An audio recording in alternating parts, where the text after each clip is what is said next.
ଗଣେଶ ଓ କାର୍ତ୍ତିକେୟ ଦୁଇ ଭାଇ। ତାଙ୍କ ପିତା ହେଲେ ଶିବ, ମାତା ହେଲେ ପାର୍ବତୀ।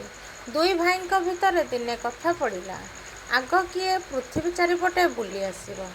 କାର୍ତ୍ତିକେୟ କହିଲେ, ଗଣେଶ, ତୋର ବାହନ ମୂଷା, ତୋତେ ନେଇ ସେ କେତେ ଦୂର ଯାଇପାରିବ?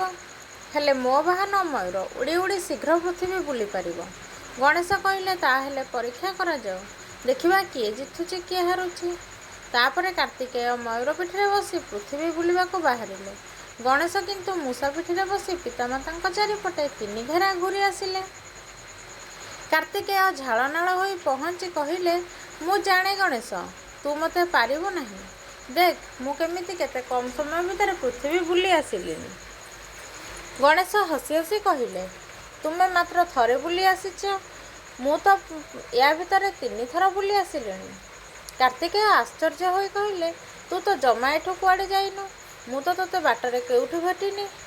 ତୁ ଏତେ ମିଛ କହୁଛୁ କିପରି? ଗଣେଶ କହିଲେ, ମୁଁ ମିଛ କହୁନି, ସତ କହୁଛି। ପିତାମାତା ପରା ପୃଥିବୀଠାରୁ ବଡ଼। ମୁଁ ତାଙ୍କ ପାଖରେ 3 ଥର ବୁଲି ଆସିଛି। ଏବେ କୁହ କିଏ ଜିତିଲା? କାର୍ତ୍ତିକେୟ ଆଉ କିଛି କହିଲେ ନାହିଁ। ମା ପାର୍ବତୀ ଦେବୀ କହିଲେ, ଗଣେଶ ବୁଦ୍ଧିମାନ, ତାକୁ କିଏ କଥାରେ କି କାମରେ ପାରିବେ ନାହିଁ।